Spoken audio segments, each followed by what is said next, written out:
Olá, eu sou o Estranho. Eu sou o Judeu Ateu. E este é o Mangá ao Quadrado.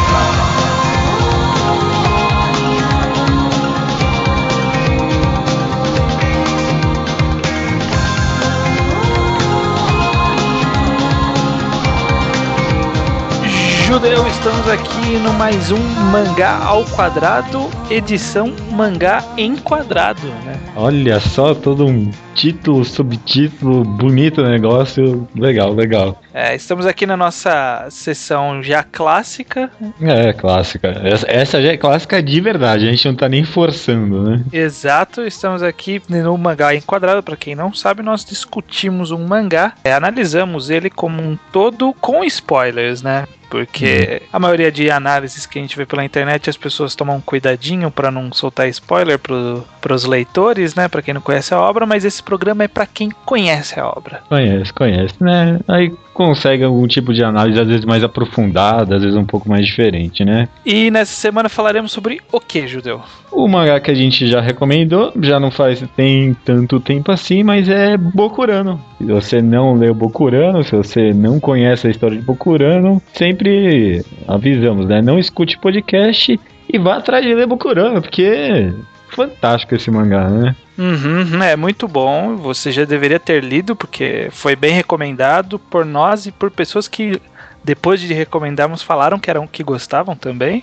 Então não é só a gente, né? Não é só a gente que tá falando. E é um mangá que tem uma releitura muito boa também, muito proveitosa a releitura desse mangá. Relendo aqui pro podcast, realmente bastante proveitosa mesmo. Com certeza. Então, a partir de agora o spoiler vai ficar liberado, então se você não leu, vai ler, ainda dá tempo, sempre o programa vai ficar lá parado pra você ouvir quando você quiser. Pra sempre, pra toda a eternidade, mas enquanto isso, daqui pra frente é só quem leu. Bom, então, Judeu, eu tentei pensar aqui enquanto eu fazia minhas várias anotações para esse podcast. Também. Eu tava tentando pensar qual seria a melhor forma de a gente abordar o mangá como um todo. Você conseguiu pensar em alguma coisa? Eu continuo com a filosofia. Eu acho que dá pra fazer a gente cronologicamente, de personagem em personagem. Na minha opinião, acho que alguns não tem tanta coisa assim pra comentar. Quem sabe só um comentário rápido aqui. Então dá pra deixar o programa não tão comprido assim, imagino eu. Eu não tinha nem separado. Eu não fiz algumas anotações de alguns personagens porque eu achei bem mais ou menos. Mas então vamos começar do começo e a gente vê que caminho a gente segue. Sim, maravilha. Então começamos com Cocopelli. Cocopelli, toma aí, Cocopelli é o primeiro personagem, né? Eu já tava aqui pensando no protagonista de Battle Shonen, o Ako. Então, o que é engraçado do Bokurano, eu penso em dois grandes choques, né, que ele tem. E o primeiro deles é justamente nesse primeiro volume, nessa questão do A. Mas a gente já chega nele, né? Primeiro o Cocopelli, né? A gente vem de um personagem que está vindo de um outro mundo, que está trazendo um fardo enorme para um bando de crianças que acabaram de conhecê-lo. Sim.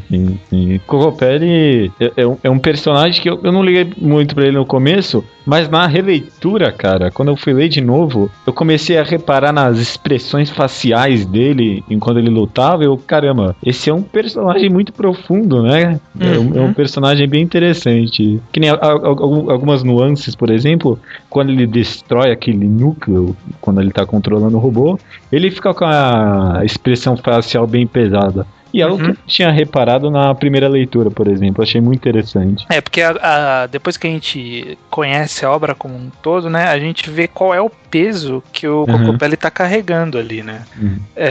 Tem uma cena que logo que eu peguei pra reler, né? Falei, vou olhar desde o começo pra ver como que era o comecinho, que eu acho que o comecinho é a parte mais importante. Sim. A primeira vez que a gente conhece a cabine, né, de onde eles pilotam o robô gigante, a gente vê a sala com o Cocopelli e um monte de cadeira vazia. Cara, e aí ele tá sentado, e aí ele olha pra um lado, olha pro outro, um monte de cadeira vazia do lado dele, né? E aí a gente fica nessa, né? Tipo, o que tá passando pra cabeça desse cara, né? Depois que a gente conhece a obra, a gente pensa, quem foram essas pessoas, cara? O que eles passaram pra chegar até ali? O que o Cocopelli viu, né? E o que ele tá sendo a última testemunha do que aconteceu ali com aquelas pessoas que sentavam naquelas cadeiras. Numa primeira... com certeza. Na primeira leitura, você pensa, né? Quem é esse cara? O que tá passando pela cabeça dele? Uhum. Mas quando você para pra pensar de novo, você se pergunta, né? O que tá passando pela cabeça dele? Só que de uma forma muito diferente, né? Esse pesar da cadeira vazia, né? Que a gente vê no filme dos Miseráveis, que teve esse ano, né? Ah, sim, É uma coisa muito triste mesmo, cara. Você tá sentado num local onde todos os seus companheiros estavam ali e não tem mais ninguém. Tá só você lá, né? E é isso que o Cocopelli traz. É toda essa carga que a gente não vê quando lê a primeira vez e que a gente vê na segunda vez que a gente lê, né? E que depois a gente presencia de novo com o Jun, né? O garoto com os óculos, que é o último a sobreviver, tirando o Dunk Beetle lá. Aliás, já pontuando agora, né? Eu tenho a versão da V-Signature, que é a versão americana. Sim. E o Dung Beetle, né, que é a versão dos Scans fizeram, ele é chamado de Koienshi. Koienshi? Que é o nome original dele, na verdade. E que seria o equivalente a escaravelho, se eu não me engano. Também é a mesma coisa, acho que Dung Beetle também é escaravelho. Então a ideia em japonês é mais ou menos essa. Mas uma coisa interessante que eu fui pesquisar, que a gente descobre mais pra frente que o Cocopelli não chama Cocopelli, né? Ele chama...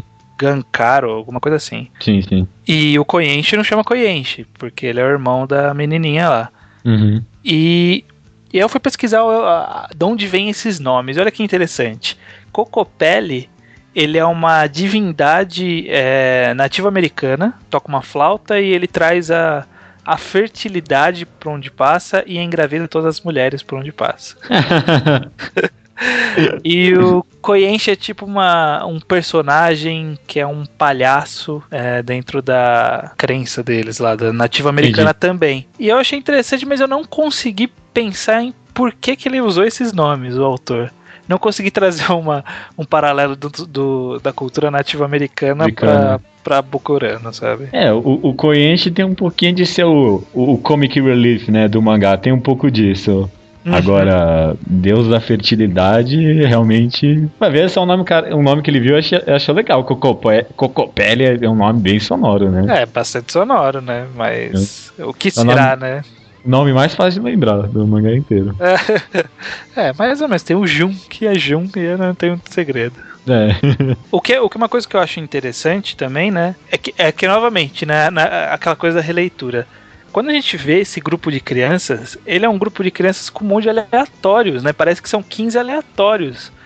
O próprio design deles não tem nada de muito especial, né? É o bastante pra você, tipo, saber diferenciar um de cada um, mas não tem cabelos espalhafatosos, nem nada do tipo. Apesar do Koienshi, no final você vê que ele tem toda uma cicatriz no meio da testa, então não é tipo como se fosse algo de fora do mangá. Eu acho que, tipo, teve um pouco disso, de ele fazer eles normais de propósito, né? O mais crível possível, né? Não, aliás, tipo, manter o mangá crível, apesar de toda essa fantasia e tal, eu acho que é um negócio que eu valorizei muito durante a leitura disso. Que nem a inserção do exército em tudo isso, né?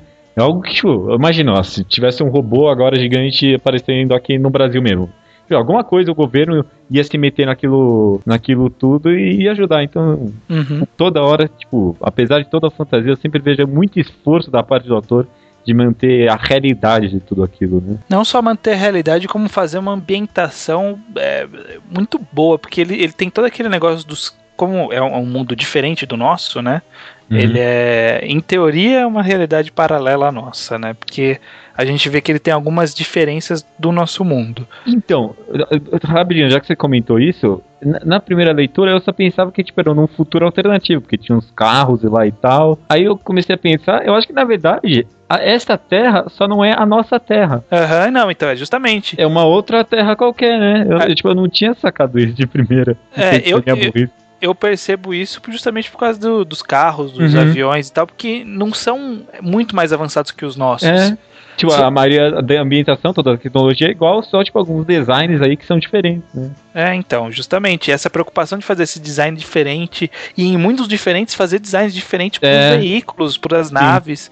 Pras armas até. Pras armas. Com certeza. Tudo bem que é claro que isso não aconteceu, mas se você pensar que essa é uma história que não é contada na nossa terra, pode ter acontecido, né? Pode muito bem ter acontecido, né? E é até interessante justamente porque no mundo de Bokurano existe um mangá que é similar a Bokurano, né? Eles falam que tem um mangá que tem crianças que pilotam um robô gigante e que todo mundo morre no final. Exatamente a mesma coisa, né? E é muito interessante, né? É uma coisa meio metalinguística. E eu fui pesquisar e eu descobri que... Você lembra aquela parte, bem mais adiante, né? Que o militar ele vai servir de alvo pro monstro lá que tá no Havaí. Sim. E eles falam que ele tá indo e ele tá falando alguma coisa, e o cara fala, não, ele tá cantando. Sim. Ele tá cantando a música do anime que fez ele entrar no exército, né? Mas a música do anime que fez ele entrar no exército é o encerramento do Bokurano, de verdade. Do anime de Bokurano. Do anime de Bokurano. Mas é um... Nossa, que legal, hein? É uma metalinguagem, né? E eu acho que o autor pegou do anime mesmo, né? Porque esses capítulos devem ter sido lançados depois do anime, né? Sim. Imagino eu. Que é bem no finalzinho. Nossa, parabéns, cara. E isso que o autor teve todas essas brigas do anime, né? Pra ele ter, tipo, a engenhosidade de fazer um negócio desse. Bato palmas. Então, há uma metalinguagem muito bacana nisso, né? Que é aquela coisa, tipo, nós estamos lendo um mangá de um mundo em que eles leram um mangá que é igual ao mundo deles. Né? Então, e por isso que dá toda essa brincadeira de ser uma terra paralela nossa, né? Que em algum momento vai aparecer o robô gigante aqui pra gente. Com certeza. Nossa, genial. Esse negócio de encerramento me deixou ainda mais feliz com o autor. Genial. E aí a gente tem o final, né, do Cocopelli vai embora sem explicar direito porra nenhuma, deixa pros meninos dirigirem, e o primeiro a dirigir, claro que não foi aleatoriamente escolhido pelo autor, foi o cara que parecia passar a maior confiança entre todos os personagens, né? Parecia ser um protagonista de Battle Shonen, né? Tipo, tinha toda aquela exaustão, toda serelepe, todo alegre, né? Gritava. Jogava futebol, todas essas coisas, né? Parecia um clichê mesmo. E aí, depois da primeira luta, a gente é surpreendido com a morte repentina do personagem. Primeiro a gente acha que é meio estranho, né? Que ele caiu. Parece que pros personagens não foi tão claro, né? Mas tipo, eu, leitor, pelo menos, estranhei aquilo, né? Tipo, não foi... Ele não foi empurrado, ele não desmaiou. Tipo, eu já imaginava que tinha alguma coisa a ver com robô mesmo, né? Obviamente. Quando você leu o Bokurano, você sabia que era sobre crianças que dirigiam um robô gigante e morriam? Não. Ou você sabia que eram robôs gigantes? Eu só sabia que dirigiam um robô gigante. Aliás, eu li achando que o Aku ia ser a porra do personagem principal durante o mangá inteiro. Não, então, felizmente todas as pessoas que me recomendaram me pouparam dessa informação, porque tem gente que faz sinopse já contando isso. Já contando quase o final, né? Então, eu também fui surpreso, porque eu falei, caralho, mano, o moleque caiu, mas assim, do nada, que coisa estranha. Até meio mal feito parecia, né? Tipo, eu pensei a mesma coisa, nossa, que coisa meio bizarra, né? Não é nada a ver, matou o moleque, que tem a ver? Mas beleza, vamos lá. E aí a gente descobre, né, na segunda luta que de fato ele morreu por ter pilotado, né, o Zert. E aí já dá aquele insight, né? Você já começa a pensar melhor da obra, né? Ela ter escondido isso de você só pra contar depois, né? Acho bem engenhoso. Então, ele foi um volume pra ele matar o personagem principal e mais um volume pra gente entender por que ele morreu. E sem falar que, tipo, eles até comentam, né, depois quando o Jun visita todos os pais de todas as crianças que morreram, né, que, tipo, o Aku teve a importância pros personagens, né, no sentido de história de ser o principal motivador, né, o principal ânimo para as pessoas continuarem a matar as pessoas, a matar os robôs gigantes, né. Até essa importância, tipo, meio que estrutural ele teve, esse personagem. Ele deu o gás inicial antes das pessoas descobrirem que a merda tava feita, né. A merda tava feita, né, com certeza. Essa que eu acho que é justamente aquela primeira quebra que o mangá faz, né, que você tá vindo... Primeiro você vem naquela, né, você vem encarar um mangá de mecha, que já é uma coisa que é bastante japonês, assim, né? Embora faça sucesso no ocidente com algumas pessoas, mecha por si só é um conceito meio estranho pra gente, né? Porque a gente não cresce com mechas igual os japoneses cresceram, né? Sim, sim. O que a gente tem, pelo menos eu sei que muita gente não tem, mas eu pelo menos tenho uma visão meio, talvez não preconceituosa, mas meio estabelecida, afastada de mecha, né? Uhum. A gente pensa que é uma coisa meio estranha, né? Tipo, um robô gigante, what the Qual fuck, o sentido disso, né? Por que faria um robô gigante, né? E a primeira coisa que a gente percebe é que o Zert é um robô muito estranho, né? O design dele é totalmente... não tem nexo, quase nada ali, né? Umas pernas compridas, Eu nunca entendi direito o design do Zert. Ele é meio estranho, assim. É bem alienígena mesmo, né, pra gente. Uhum. Você não consegue... Você não tem uma visão meio que 3D do negócio, né? Só tem, tipo, aquele negócio da página mesmo, né? Aham. E aí, aí você tá nessa, né? Tô vindo aqui ver uma Gaiden Mecha, mas que mecha meio estranho e tal, né? Vai ser umas lutas meio bizarras com uns monstros meio estranhos, mas o robô também é meio estranho. Que é isso? Que é isso? E aí morre. E aí você fala, caralho, então o robô não é nada mesmo, né? Uhum. É no primeiro momento que você percebe que Bokurano não é só um mangá de mecha, né? Com certeza. Aliás, eu acho que as batalhas são, aliás, a coisa menos importante do mangá, né? Então, justamente. Tanto que as lutas, elas acabam sendo bastante anticlimático, talvez, às vezes. Às vezes você não quer nem saber da batalha, né? Você só vai querer saber qual vai ser o desenvolvimento de personagem que a batalha vai trazer, né? Exato, porque o autor faz muito bem isso, né? Ele traz situações diversas que desenvolvem o personagem ao longo da luta, né? Isso que é muito legal. A luta não tá ali por nada também, né? Tá pra desenvolver os personagens. Eu gosto bastante disso também do mangá. Depois a gente tem o segundo personagem a morrer, o Masaru Kodoka lá, que é o que é filho de um empresário. E acho que pelo menos uma coisa importante dessa luta, pelo menos, foi tipo, trazer pro leitor o peso, não das vidas, mas tipo, o peso de ter esse poder de tirar as vidas. Porque, tipo, durante o mangá inteiro, eu vejo que duas grandes questões são desenvolvidas em cada personagem. Que é o porquê lutar, né? O porquê salvar o mundo se você vai morrer. E o peso de tirar as vidas de outras pessoas, né? Acho que essas duas questões são as mais desenvolvidas. E aí, um pouco, mas não muito, essa questão de, tipo, você ter esse poder, né? Eu acho que o autor meio que usou esse personagem pra, tipo, beleza, já falei sobre o peso de ter esse poder e agora eu posso continuar em frente. É até legal que é aquelas perguntas impossíveis que as pessoas fazem, tipo, você mataria alguém pra salvar seu pai? E é exatamente isso, né? Só que é numa escala gigantesca. E ainda mais, tipo, colocado em cima de crianças, né? Mas nesse ponto que é o legal, é que a gente não sabe disso. Nesse ponto eu estou me sacrificando pra proteger o mundo. Só. É tudo que a gente sabe até aí, né? Na verdade, nesse ponto não é nem se sacrificando, né? Eu tenho o poder de salvar o mundo, né? Exatamente. Até essa parte, né? Você ganhou superpoderes, o que você vai fazer com isso, né? E aí logo depois a gente tem esse choque justamente do eu vou morrer. Então... Eu vou morrer e vou salvar o mundo, né? O que você vai fazer nos seus últimos dias de vida? Por que você vai salvar o mundo? E mais tarde também, né? Tipo, o peso de tirar a vida de outras pessoas. Exatamente. Eu acho que dos próximos personagens é até mais tranquilo, né? Que aí tem o Daishi, que é aquele menino fortão, que a gente começa a ver algumas facetas que inclusive parece ser o grande motivo por trás da obra, que são facetas de como se encarar a morte. Então cada personagem trata de um jeito a partir que a gente descobre isso, né? O Daishi, que é o primeiro, que é aquele menino fortão que tem os irmãos, né? Sim. Ele trata aquela, tipo, eu vou deixar gente pra trás, que precisa de mim, né? É essa faceta que ele tá trazendo. Acho que foi um dos que mais lidou mais facilmente com isso, né? E aí a gente começa a fazer esses novos questionamentos, né? Isso que é legal, que os questionamentos vão evoluindo, né? O primeiro questionamento era o que fazer com o meu poder, que foi o do menino do Kodaka lá, aquele inútil. Aí começa o questionamento, tipo, eu vou morrer, né? E aí?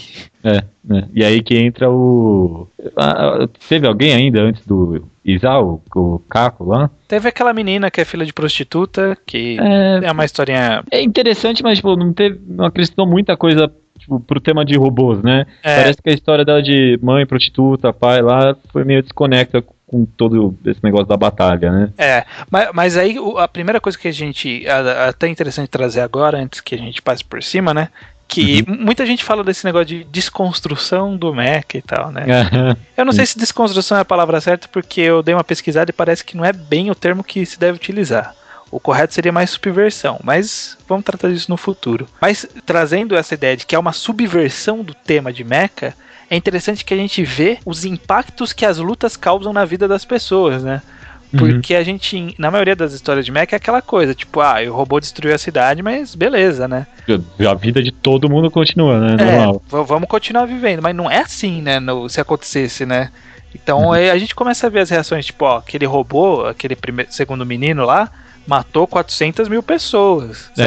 E aí tá vendo outro, essa menina aí pisou em cima da casa ali e matou não sei quantas, sabe? Aí a gente começa a ver esse tipo de reação surgindo aí, né? Sim. É difícil, né? Nunca vi um mecha que mostra isso. O cara só de pisar no chão mostra as casas sendo todas estraçalhadas, esmagadas lá pelo próprio robô do cara, né?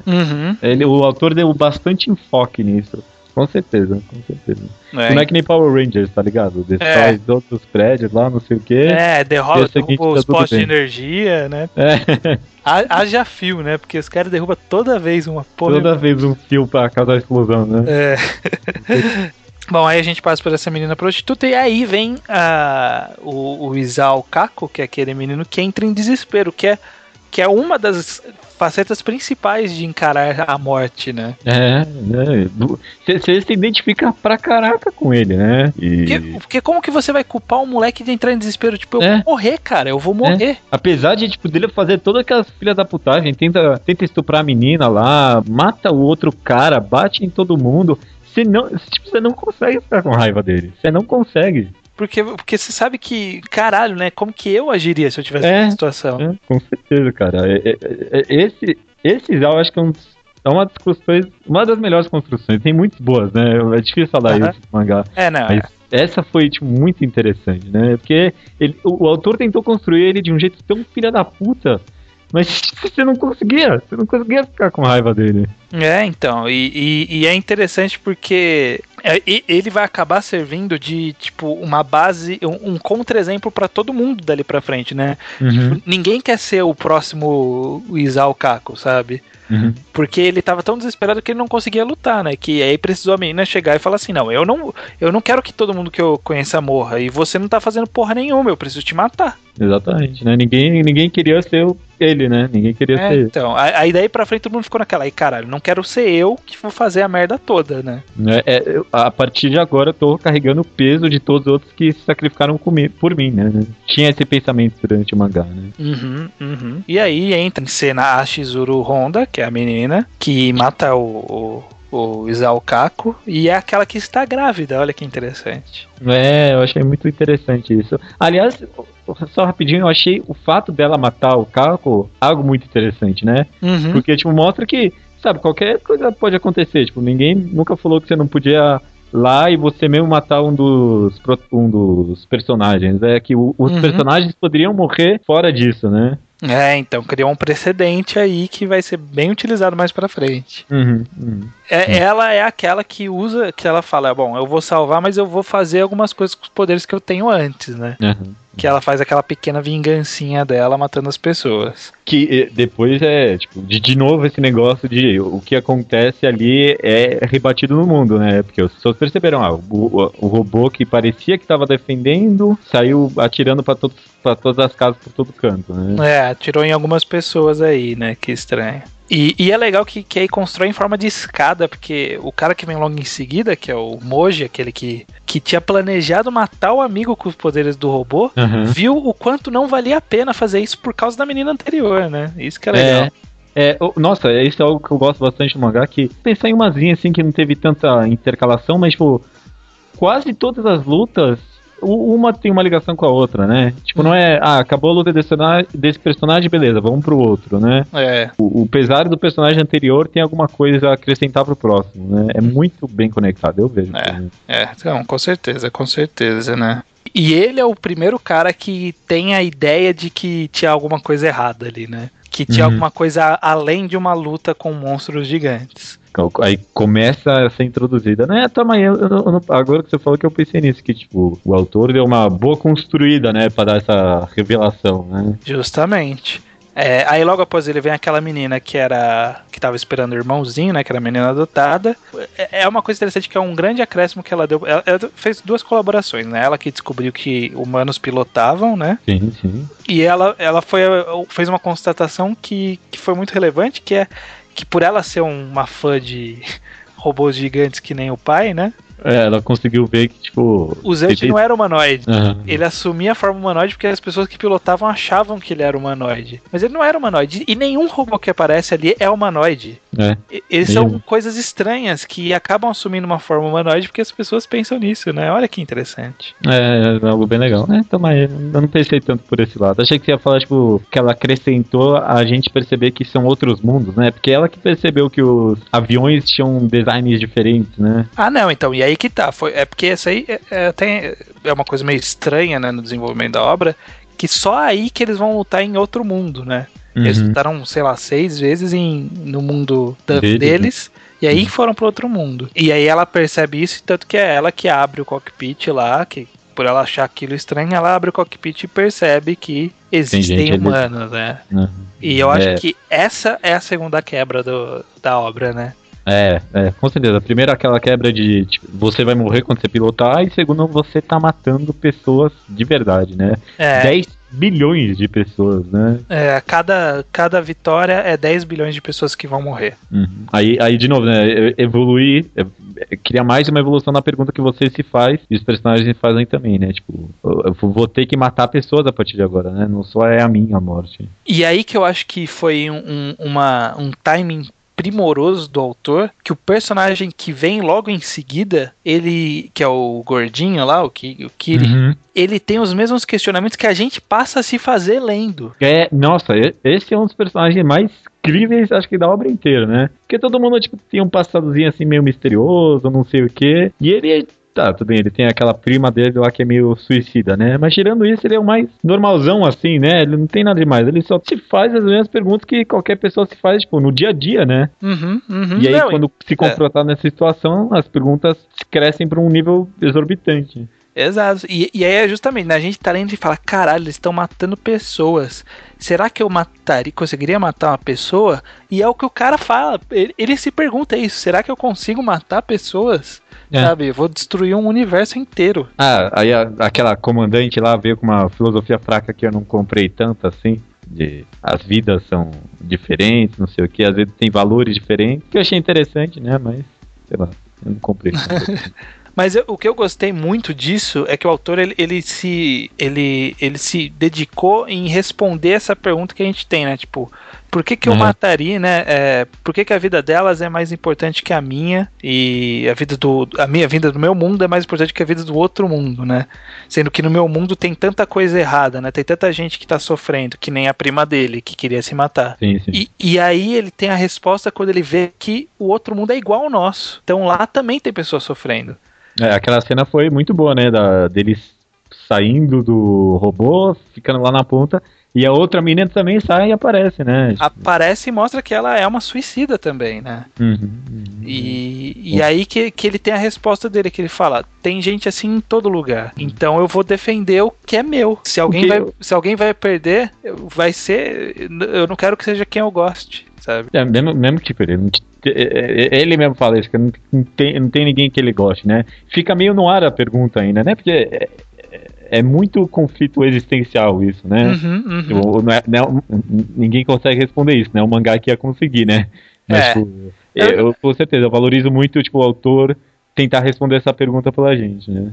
Pelo menos ele tenta, mesmo que ele não responda pra nós especificamente, ele responde pros personagens, né? Pros personagens, com certeza. E ainda assim é bastante conclusivo, tanto que a gente nem vê a luta desse cara, né? Tipo, ele fica convicto e aí pula pro próximo personagem, sabe? Bom, enfim, vamos avançando rapidinho. Vamos. Aí tem as duas meninas que são filhas do militar e do repórter, né? Que é quando revela pro mundo como que ocorre a história, que eu acho bem maçante essa passagem.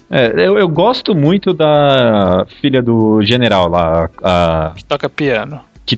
Nossa, eu digo, toda a construção dela, acho que foi a que eu mais me identifiquei, assim. Dela, tipo...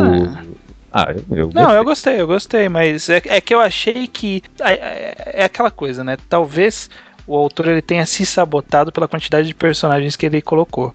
Porque ele acabava precisando desenvolver essas personagens. Então ficou naquela, né? Tipo... Tem essas duas personagens aqui que eu tenho que fazer alguma coisa, sabe? Mas ok, ele conseguiu contornar bem, ele fez uma história interessante e tal. A menina idol lá eu achei bem fraco, achei bem chato. Então, aí que tá. Não, mas a Takami Komoda eu achei, nossa, muito bom, muito bom. É porque eu acho que foi legal essa perspectiva de tipo, uma visão meio que feliz da morte, né? Não necessariamente feliz, mas de aceitação. Achei legal. Eu acho que isso também se estende, esse negócio de muitos personagens, se estende pro menino seguinte lá, que é aquele Kanji, que tem o pai lá, que a mãe se matou e tal. Sim. Que eu acho que é onde dá uma pequena deslizada na obra, que parece que aquela ali não é a hora para aquele questionamento que aquele personagem tá fazendo, sabe?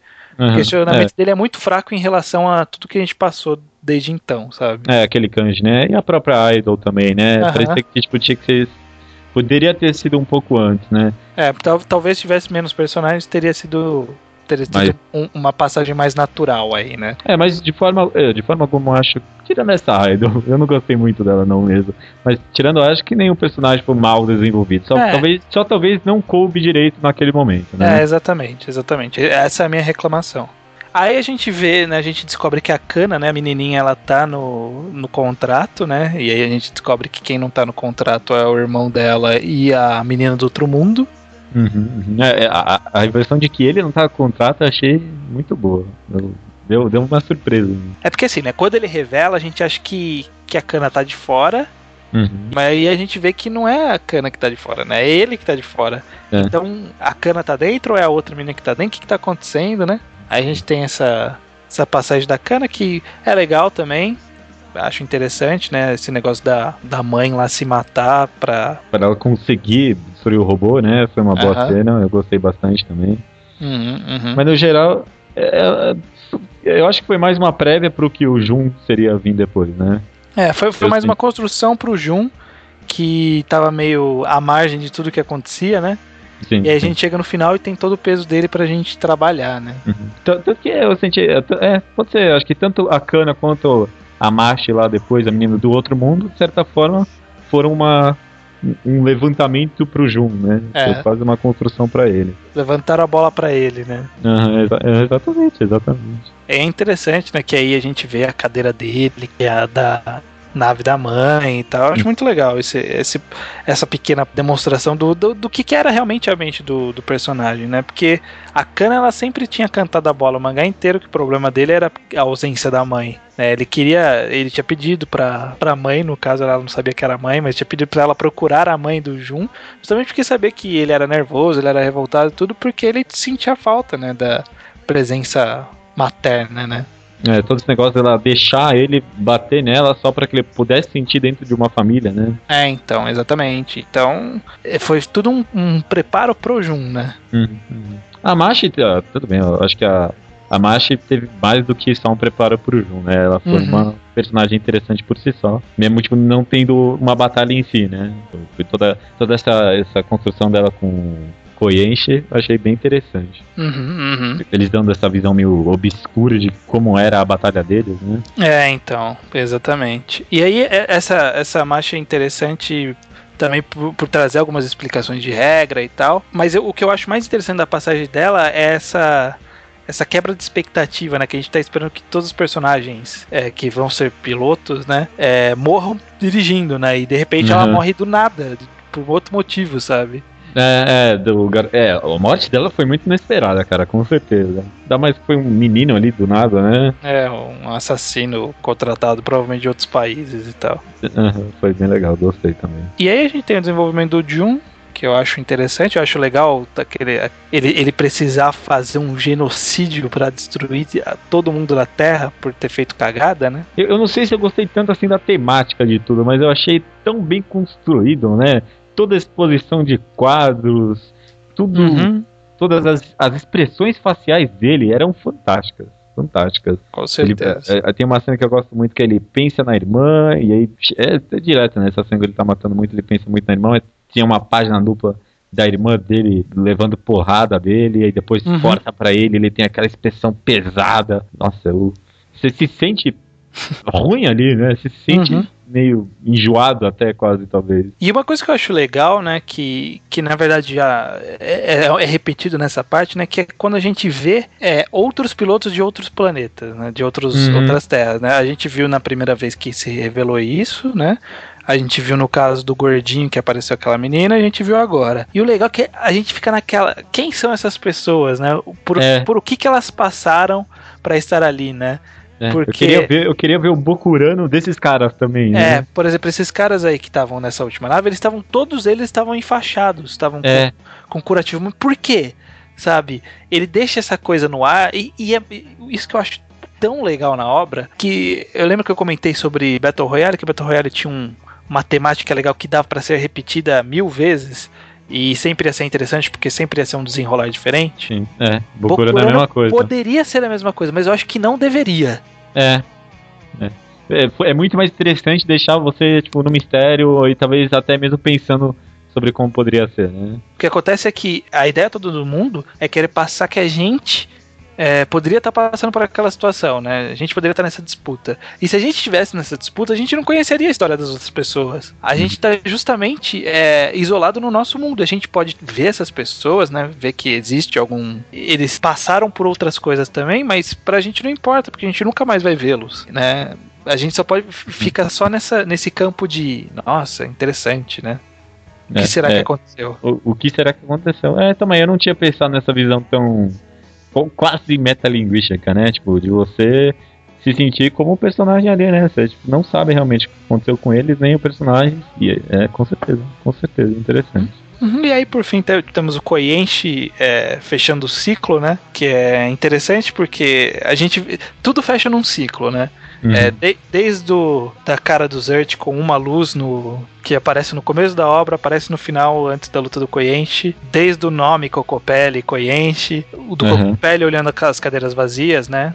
A mesma narrativa sobre como eles serem crianças criadas pela sociedade, cuidadas pela sociedade, e como eles não têm tristezas, alegrias, pesares, nada de verdade, né? Repetido tudo de novo, né? A mesma narrativa. Muito legal isso. Essa temática que fica, né? E a cena do final, quando mostra o Zert com todas as luzes apagadas.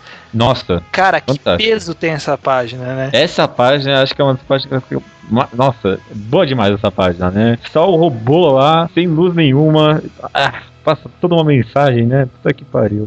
É aquela lá, nesse momento a gente tem toda a carga de todos os personagens que passaram, né? Então, isso que é foda, né? Você acompanhou todo mundo até o fim, e aí você tá lá, cara. Você viu que não sobrou ninguém. Aconteceu o que foi prometido que ia acontecer, e foi demais, né? Então, muito bom isso, cara. Foda. Gosto bastante. Essa página aí é uma das melhores, com certeza. Página dupla, impacto, muito bom. Eu só quero trazer o último questionamento, né? Que diz aí. Queria que você tentasse ver comigo por quê. Por que existe isso? Diz então. Por que existe isso? Por que existe Bokurano? Por que existe? Por que existe essa briga entre mundos, né? O Koyenshi diz na obra que pra podar, né? Tipo uma seleção natural dos mundos. Do universo, né? Tem muitos universos paralelos, né? Mas será que... Não sei se faz muito sentido, né? É meio estranho isso. Parece... A impressão que o mangá sempre passa é que tem tipo, alguma coisa maior por trás de tudo isso, né? Porque são robôs, né? São designs de robôs, né? O Koyenshi, no final, ele tenta passar uma mensagem meio antidivina, né? Que ele fala que não existe Deus é uma fórmula matemática, isso aqui é só uma coisa natural que acontece. Pode ser que seja, né? A gente não sabe. Pode ser que numa escala cósmica tenha chegado que esse era o mecanismo de evolução, né? Nunca se sabe. Através da seleção natural, né? Por que não, né? Faria bastante sentido, né? Se homens chegaram a existir através da seleção natural, por que não robôs gigantes, considerando o tempo que o universo existiu, né? Faria até bastante sentido. É muito estranho, né? Muito estranho. Mas é um questionamento que não precisa ser explicado pro que a obra quer passar. Não, com certeza não. O que a obra quer passar, ela passa com perfeição, diria. Alguns pequenos desvios aqui e ali, mas o objetivo final alcançado com maestria. Você acha que é uma ótima obra? Mais do que ótima, com certeza. Eu acho muito boa mesmo, né? Relendo aqui um pouco, eu realmente melhorei algumas visões, porque no começo principalmente eu valorizei muito mais o começo, porque ele tem muitas nuances, né? Muita coisa que você só pega na releitura mesmo. Tipo, expressões de personagens, porque o autor da FOC para tal personagem em tal momento que durante a leitura você nem percebe, na verdade, né? Durante a primeira leitura. No final, eu acabei, na releitura pelo menos, tá ficando um pouco enrolado, que nem a gente comentou, né? Mas, no geral, ótima obra. É muito bom, né? Essa construção. Você vê que houve uma preocupação em fazer uma evolução gradativa dos acontecimentos, embora tenha aquele parênteses lá no meio que não me agrada muito. Mas, no todo, dá pra relevar totalmente essa parte, sabe? Dá sim, com certeza. Principalmente, exatamente por isso, pela construção de acontecimentos, né? Cada personagem que vinha era mais pesado que o próximo, quase. Muito bom. Ótima obra, né? E quero ouvir a opinião do pessoal, né? Eu aposto que tem gente com várias opiniões sobre esse mangá, vários personagens preferidos. Qual é o seu personagem preferido aí do mangá? Eu não tenho um preferido. Eu gosto do Zert. Esse design maluco dele, né? Eu gosto dele. Mas de personagem das crianças eu não me apeguei a nenhuma. Depois que a primeira morreu, eu não me apeguei. Eu fiquei só naquela, esse aqui é interessante, esse aqui é mais interessante que aquele, mas preferido eu não tenho. Você tem? Eu me identifiquei demais com não me identifiquei, mas eu gostei bastante do estilo, de como encarava as coisas. Da Famicom Moda, que era aqui que tocava o piano. Gostei bastante. Aí, muito bonitinho. O judeu tocando piano. Não toco piano, eu tô falando que eu gostei.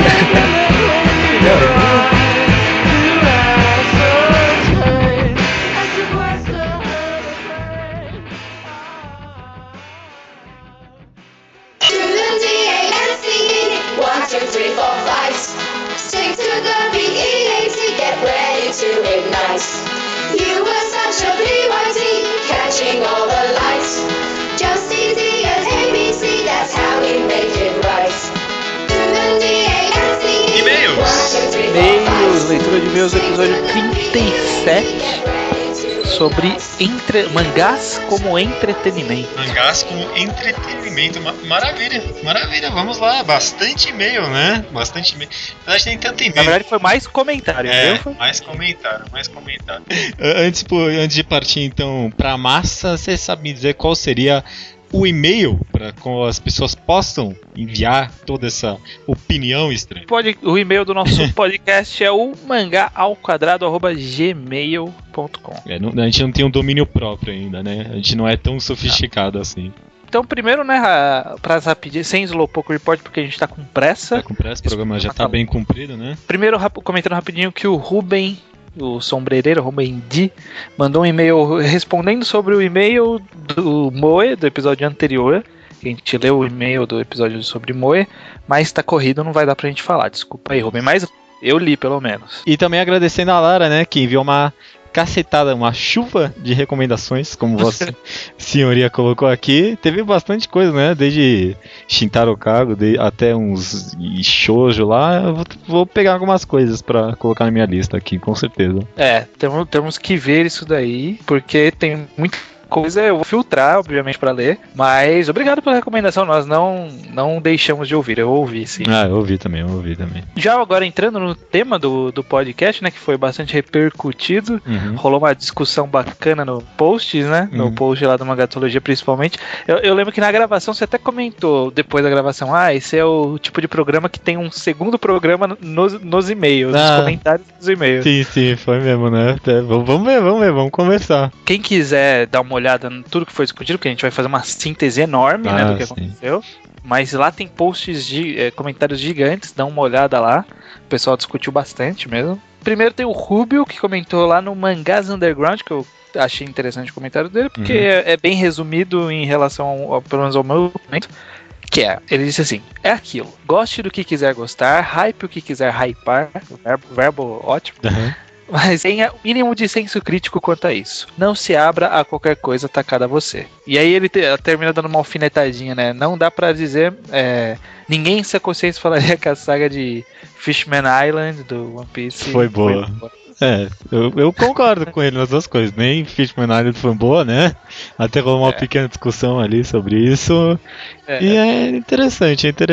Esse negócio de não se abrir a qualquer tacada meio que conversa um pouco com aquele negócio que a gente disse de com o tempo você pegar aquele feeling de saber o que vale a pena ler e o que não, né?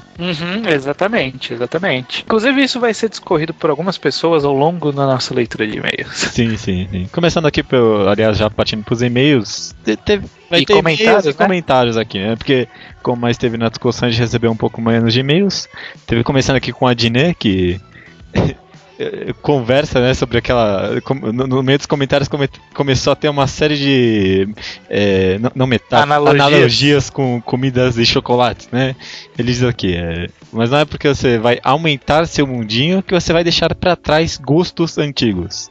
Não é porque você precisa de uma refeição bem balanceada com todos os nutrientes e vitaminas que você é obrigado a deixar de lado um bom ovo de chocolate de 500 gramas na Páscoa. Mas também não pode comer chocolate todo dia, né? Exatamente, né? Tudo bem que você tem que ter uma variedade de leituras, né? Mas você pode pegar um fairy tale pra ler de vez em quando. Não tem culpa, não vai estragar a sua dieta se você comer pouco. Principalmente se você fizer exercício, né? Agora, Também, onde é que o exercício entra na analogia, eu já não sei. Não, exercício... Ainda mais que esse público aqui, leitor... Será que temos leitores que são caras de academia, que vai ouvir nosso podcast na academia? Não, tem, certeza que tem. Será que tem? Eu ouço podcasts na academia, inclusive os nossos eu ouço na academia de vez em quando. Nossa, é meio prepotente isso, né? Tu tá escutando a mim mesmo falar aqui, de boa. Não, porque às vezes você edita, não sou eu que editei, eu quero ver como ficou pra poder criticar você depois. Eu também faço isso. O Zé, como ele se denomina, ele diz o seguinte: para mim, que é um ponto interessante que ele levantou. Para mim, entretenimento e diversão são duas coisas diferentes, pois nem sempre o primeiro gera o segundo. Mesmo um filme considerado cult, uma peça musical erudita clássica ou um mangá consagrado são entretenimentos. O que difere entretenimento de aprofundamento e estudo não é a obra em si, mas sim como o receptor da informação aborda esse conteúdo. Por exemplo, assistir Cidadão Kane por assistir-se não torna esse filme algo além de entretenimento para o espectador. Para isso é necessário que este procure as referências do filme, veja a importância histórica, analise a semiótica, a estética e qualquer outra forma de estudo relacionado à obra. Resumindo, não é a obra, mas sim um receptor que transforma entretenimento em estudo. Cara, parabéns, né? Eu acho que a gente não chegou a abordar isso no podcast, mas é muito interessante, né? A gente falou mais ou menos sobre isso. Eu tentei falar na parte do disclaimer, mais ou menos disso, porque o que a gente estava exatamente classificando como entretenimento naquela discussão, né? A gente acabou nem entrando nessa discussão específica. Mas mesmo assim, a gente meio que acabou falando sobre, por exemplo, o pessoal que a gente falou de Bleach, que lê, absorve de uma forma diferente, né? Vendo todos os simbolismos e tudo. É mais ou menos isso, né? Tipo... Cada pessoa que tem o papel de transformar o entretenimento em estudo, né? No caso, como ele mesmo falou. Exatamente. Com certeza. E é que algumas obras convidam você a isso e outras nem tanto. Bom, tem esse aspecto também. Tamo aí, é algo a se pensar, com certeza. Teve o comentário também do Will Carlos. O e-mail. Você sempre fala e-mail? Eu nunca acerto essa merda. Mas como eu tenho certeza que foi.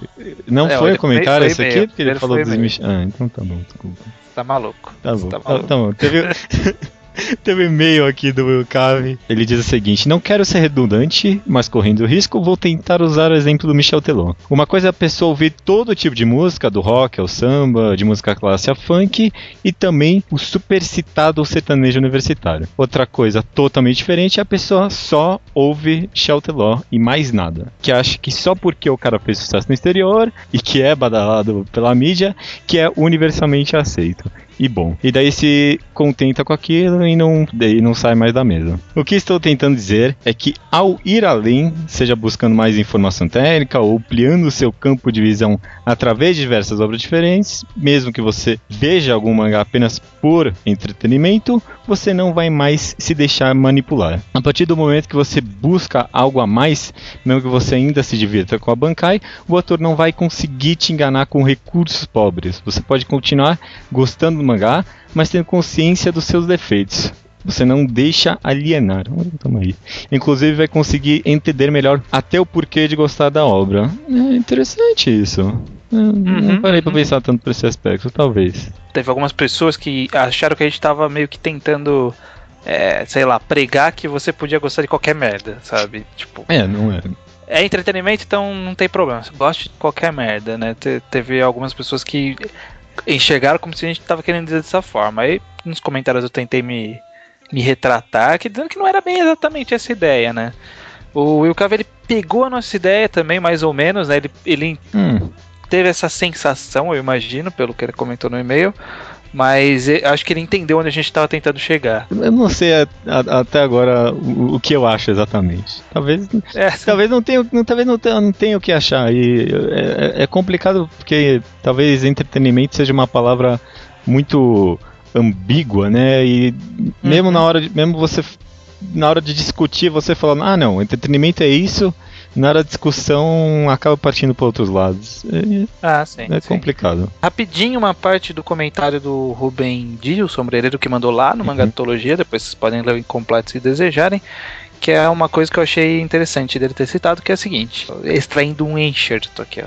Como foi dito, para fazer o contraponto com o podcast sobre mangá triste, embora a maior parte do que eu leio se encaixe nessa designação, seria de um elitismo arrogante esperar que todas as obras fossem cerebrais, experimentais, intimistas, etc. Se temos também uma necessidade e capacidade enorme para brincar desde pequenos, e se esse é um sentimento verdadeiramente humano, então a arte também deve espremi-lo. Então ele fez, eu tirei essa parte que é a parte que ele defende, entre aspas, né?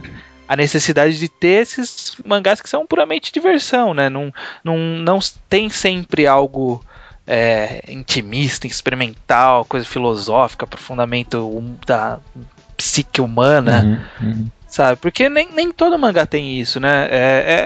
A discussão foi muito em cima disso. Nem todo mangá tem isso. O que a gente vai fazer com os mangás que não tem isso? A gente vai simplesmente execrá-los e chamá-los de ruim? Automaticamente? É que nem o pessoal fez uma analogia com aqueles guarda-chuvinhas de chocolate hidrogenado, sabe? Que é o chocolate horrível que gruda na boca, e os chocolates em barra, sei lá, da Nestlé. Que é claro que os chocolates em barra da Nestlé são melhores, né? Não tem... Qual a utilidade do guarda-chuvinha de chocolate hidrogenado que é horrível se o chocolate da Nestlé tá ali? Porque às vezes você quer ser um pouco bobo, sabe? Você quer um de guarda-chuvinha e a Nestlé não faz, então você tem que comprar o hidrogenado, mesmo que você extraia experiências diferentes, né? Que a diferença é que não necessariamente os mangás que não tem aprofundamento são ruins igual o guarda-chuvinha. Sim, claro. O ideal seria que tivesse um chocolate de guarda-chuvinha com qualidade da Nestlé, né? Mas não tem, ele tá lá, ele já existe. O que a gente faz com aquilo, né? A gente simplesmente deixa de comer? Você pode deixar de comer, mas se você tá afim de tirar aquele tipo de experiência de comer o guarda-chuvinha, de saudosismo, de bobo, você tem o guarda-chuvinha aí pra você. Eu entendo a analogia, mas eu ainda acho ela um pouco estranha. Eu gostei bastante dessa analogia. Podíamos discorrer o programa inteiro só com essa analogia pra mim. Só sobre o guarda-chuvinha de chocolate. Com certeza. Faz tempo que eu não como. Assim. Ruim, não é pra mim. Era bom quando eu era novo. É só Não, mentira. Às vezes era ruim e eu não sabia. É, bem provável. Nunca tinha comido um Lindt, então eu não sabia o que era. Agora eu tô no hipsterzão dos chocolates belgas aí. Não, você também não sou tão fã assim de chocolate, sou bem simplão com chocolate. Uhum. Acho que por isso que eu não gosto dessa analogia. É, pode ser. Sim. E aí, pra terminar, esse foi um comentário, né? Eu tenho certeza. Do Taka. Ele diz: sobre o Michel Teló, acho que o que gera toda essa raiva contra músicas populares é por fazerem parte da indústria cultural. Não que o mangá não seja, mas mesmo com muito scan, ainda estamos blindados de uma avalanche de mangás horríveis. Quando falo indústria cultural, é nos moldes pensamentos da escola de Frankfurt, de Adorno e Cia. Que com certeza o Estranho deve conhecer, porque o Estranho é uma pessoa muito culta, né? E conhece esse tipo de coisa. Eu não sei por que ele falou isso, e foi pra falar que eu sou um rapaz inculto que não conhecia, porque eu não conhecia mesmo. Uhum. Não faz parte do meu ramo de conhecimento. Mas, honestamente, como eu costumo agir quando alguém fala de algo que eu não sei, eu vou pesquisar. Uhum. Eu fui pesquisar e eu achei interessante essa constatação da indústria cultural, que eu acho que essa ideia dessa indústria cultural, ela casa com a ideia de alguma das pessoas lá nos comentários, principalmente o Leonardo Souza lá nos comentários do Mangatologia. Sim. Que a ideia desse negócio é o seguinte, ó, vou extrair pequenos enxertos da Wikipédia. Em português mesmo. A gente tá admitindo que é da Wikipédia. Tinha citação, então tava certo. É o seguinte, Adorno é o sobrenome de um cara, tá? Adorno e Horkheimer afirmavam que a máquina capitalista de reprodução e distribuição da cultura estaria apagando aos poucos tanto a arte erudita quanto a arte popular. A arte seria tratada simplesmente como objeto de mercadoria, estando sujeita às leis de oferta e procura do mercado. Ela encorajaria uma visão passiva e acrítica do mundo ao dar ao público apenas o que ele quer, desencorajando o esforço pessoal pela posse de uma nova experiência estética. As pessoas procurariam apenas o conhecido, o já experimentado. Então, qual que é a ideia, né? O capitalismo tem essa ideia da oferta e da procura. E a arte de uns tempos pra cá, né? Ela precisa se vender muitas vezes, né? As pessoas estão querendo consumir a arte e de uma forma mais simples, né? Talvez. Virou uma indústria, né? Você tem arte sendo produzida o tempo todo, mas é o mesmo tipo de arte que já sabe que vai atingir o maior número de pessoas, né? Que é provavelmente a ideia dos Battle Shonens da vida, né? Sim, justamente. Sim, e o que o Peltaka fala, e eu acredito mesmo, talvez nem tanto, mas que a gente é blindado por bastante merda, né? Tudo bem que, tudo que é da Shonen acaba chegando pra gente, mesmo as merdas que são canceladas. Mas é que nem você falou, que nem da Shonen Magazine. Tem coisa muito famosa lá que não chega pra gente, que pode ser muito ruim e a gente acaba não experimentando. Mesmo porque a gente não tem a experiência de ler a revista inteira, né? Então a gente não tem essa sensação de, beleza, One Piece, Naruto e Toriko foi legal essa semana. Mas olha todo esse resto de merda, né? Não, a gente consegue ter contato com muita merda aqui, mas a gente provavelmente é blindado, principalmente de revistas mais obscuras, que revistas mais obscuras, elas têm que apostar mesmo, né, no padrão pra conseguir tentar emplacar algum sucesso. Por isso que tem um monte de revista aí com foco em moe, sabe? Que é o que vende, e muito provavelmente grande parte dessas histórias são um lixo. Pelo menos eu não fui atrás de ler mais. Não, nem eu. E talvez eu correndo um pouco rapidinho, só talvez correndo o risco aqui de ser um pouquinho contraditório com o que a gente já disse, mas talvez por causa dessa indústria cultural que a gente acaba buscando exatamente o que é diferente, né? O experimental, claro que não só isso, mas é o principal motivo da gente tentar ir mais atrás desse tipo de coisa, experimental, diferente, indie, cult, seja lá o que você queira chamar, né? Exatamente. Este último podcast foi justamente a ideia de não tentar se alienar, porque existe, essa produção, essa indústria cultural, ela existe, a gente não vai conseguir matá-la. O mangá, ele é uma indústria cultural, não tem como a gente negar isso. Ela é feita pra vender, mesmo que tenham muitos autores que façam experimentações, esses autores só conseguem fazer essas experimentações e elas chegarem até nós porque foi um sucesso no seu país de origem, sabe? A gente não recebe aqui nenhum mangá que vendeu menos de 100 volumes, sabe? Essa é a ideia. Talvez. Talvez tenha um monte de coisa experimental aí que seja melhor que Pum Pum, por exemplo. Certamente. e que a gente nunca vai saber, porque é experimental demais, sabe? Mas, independente disso, a maioria das coisas que não são experimentais estão aí, existem, estão sendo feitas. A gente não pode simplesmente ignorá-las e jogar tudo na categoria lixo industrial, sabe? Essa seria a exata atitude que a gente estava tentando antepregar durante o programa, né? Exatamente.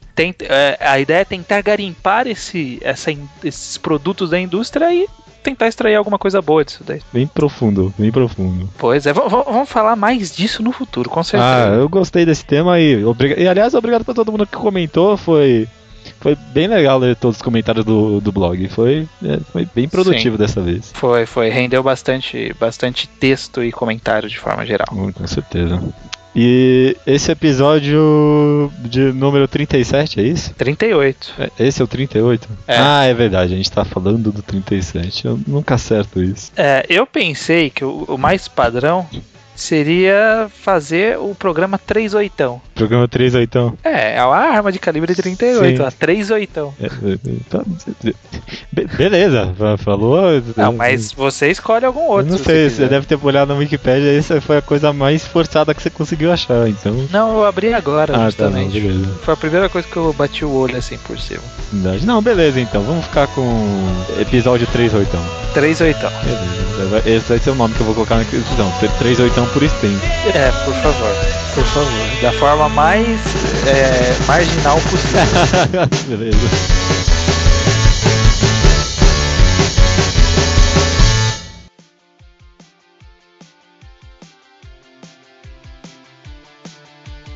O que você faria se você pudesse voltar no seu primeiro ano do ensino médio e mudar tudo o que você viveu?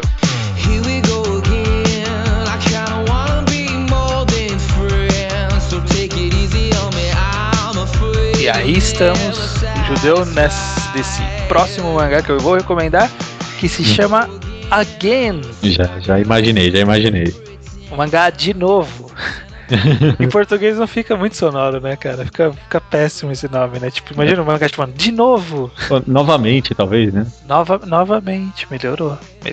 Again conta é um mangá que é publicado atualmente na Shonen Sunday. Ele é um mangá recente. Ele tem 7 volumes, mas com scans tem 4 e um pouquinho. É lançado na Weekly Shonen Magazine, que é uma revista que eu gosto bastante, e conta a história de um menino, que é o Imamura. Ele passou os 3 anos do ensino médio apagado. Ele ficou isolado na dele, ignorando todo mundo e sendo ignorado por todo mundo. E no dia da formatura acontece um acidente bizarro que ele acorda no primeiro dia de aula do primeiro ano do ensino médio dele. E aí ele tem a opção de mudar alguma coisa, né? E a história é toda em cima disso. Ele sabe tudo o que vai acontecer e ele voltou pro primeiro ano. O que ele vai fazer com esse poder? Por que eu acho tão legal esse mangá, né? Justamente porque ele é um slice of life quase que puro, assim, por assim dizer. Porque a gente tem esse elemento fantástico que é ele voltando no passado, que não é explicado, né? Demora pra... Até o momento não foi explicado como que aconteceu, por que aconteceu, mas a ideia toda é dele vivendo uma vida escolar, sabe? Quais as decisões ele vai tomar, que clube ele vai entrar, que amigos que ele vai fazer que ele não conversava na vida passada, entre aspas, dele, né? O que ele vai conversar agora, o que vai discorrer dele sabendo o que vai acontecer, se ele consegue mudar as coisas, se o destino é inexorável ou não. Toda essa discussão misturada com um convívio escolar muito interessante, com personagens legais, tornam esse mangá um dos melhores em publicação semanalmente na Shonen Magazine. Tá, porque se eu falasse que era um dos melhores semanalmente, eu ia estar... Ever, né? Não, era ever não, aí já é exagero, tô falando agora. Eu acho muito bom e tá aí a recomendação. Eu fiz rapidinho porque, né? Também porque não tem mais muita coisa de falar, né? É um em publicação, vai ler, né? Confia na gente. Porque eu recomendo também Again, viu? Eu tô meio parado agora, não tô acompanhando, mas eu vou voltar a acompanhar, quem sabe até pra gente poder comentar ao quadrado semanal, né? Exatamente. O capítulo dessa última semana teve um final que puta que pariu. Vocês têm que ler pra ver. Beleza, fiquei empolgado agora, então. Vou achar agora. Então vai lá, leiam lá, Again. Maravilha, então. Recomendação Again. Até semana que vem. Até semana que vem, se tudo der certo. Se tudo der certo. Tem que dar. Tem que dar.